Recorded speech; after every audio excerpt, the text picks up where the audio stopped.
Hello everyone and welcome to Tommy Talks Arsenal, where you've guessed it, Tommy talks Arsenal, Fantasy Premier League and everything in between.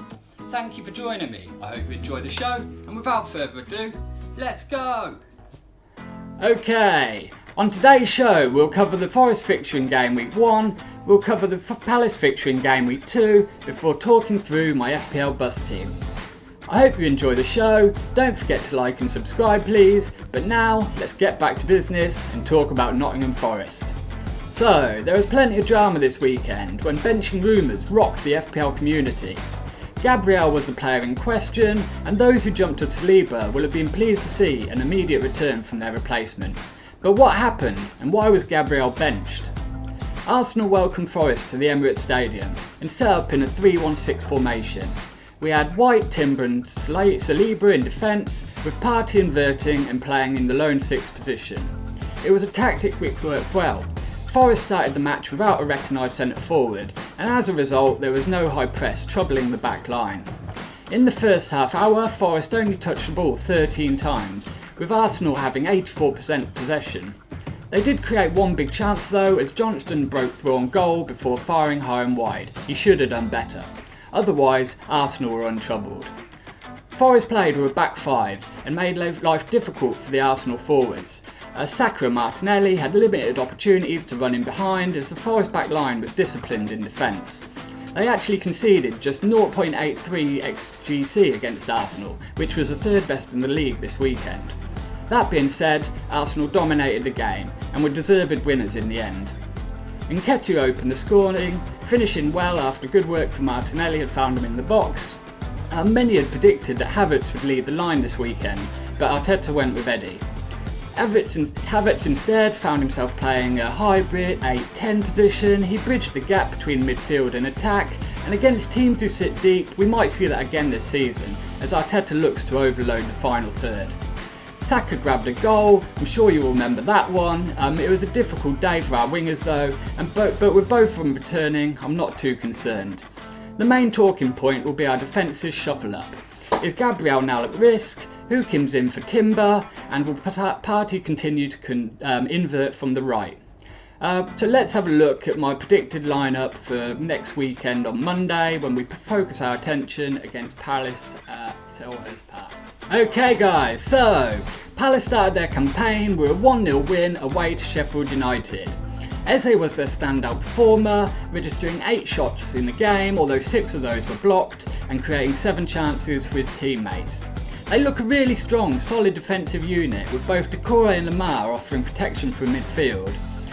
Due to the unfortunate absence of Timber, who appears to have injured his ACL, get well soon Timber by the way, Arteta will no doubt shuffle his pack again this Monday. I expect Ramsdale to continue in goal though. The arrival of Raya comes a little bit too soon, although moving forward he'll be fighting hard for a starting role in the team. Ben White should continue on the right. He has a great understanding with the players around him and he's an important player for Arsenal. In the centre of defence, I'm predicting that Saliba and Gabriel are reunited as Arteta goes back to basics. It's on the left though where we have a decision to be made. Kiwior looked good in pre-season. He played in the left-back position against both Nuremberg and the MLS All-Stars. He's a reliable player and looked competent on the ball.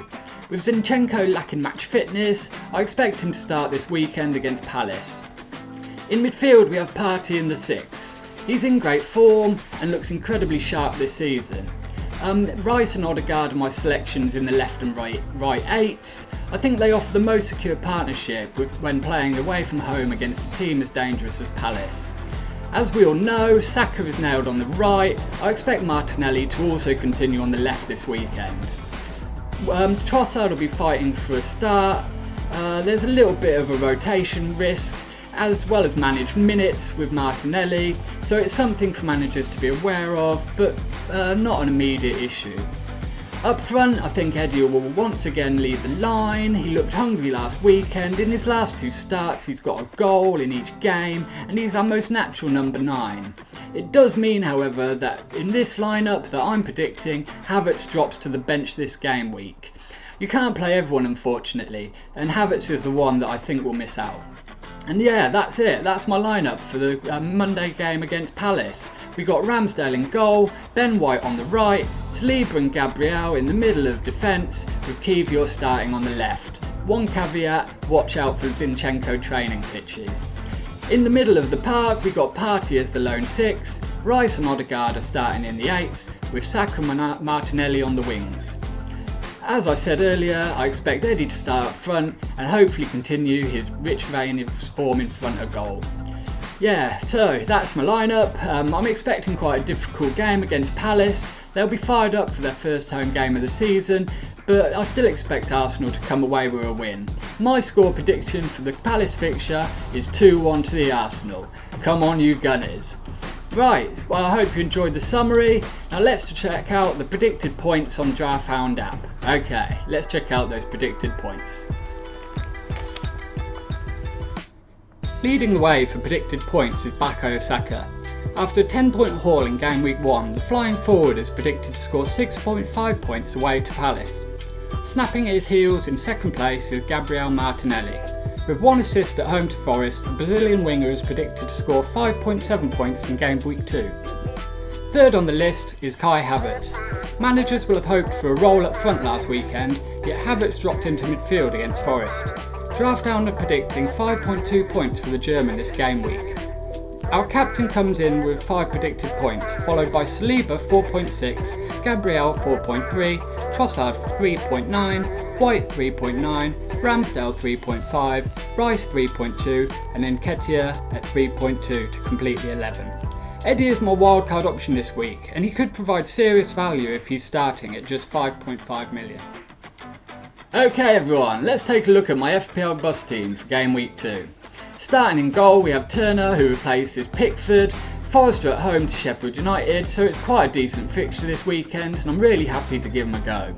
In defence we have this stupid Nan. He looked lively in game week 1 against Luton, claiming an assist. Yep, really good option at 5.0 million. Joining him is Gabriel. I'll give him another chance this weekend as I expect him to start against Palace. From game week 3 onwards I'm looking at James, so yeah, he's far from locked in my team. Completing the back 3 is Chilwell. He looked amazing against Liverpool, playing basically as a left winger. He claimed an assist, he had a disallowed goal, probably my most exciting defensive asset.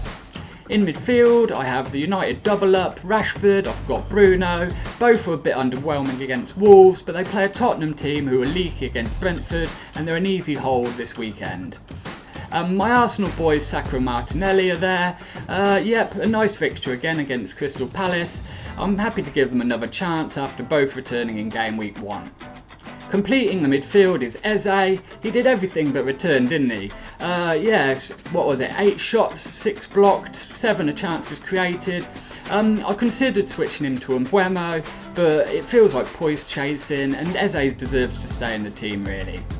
Up front I have Haaland and he's also my captain. He started the season with a brace against Burnley in game week 1 and he faces a Newcastle team who, although they looked impressive against Villa, they go up against City at home and they're a different animal at home, aren't they? With no Liverpool assets in my team, I'm going for Haaland with my captaincy.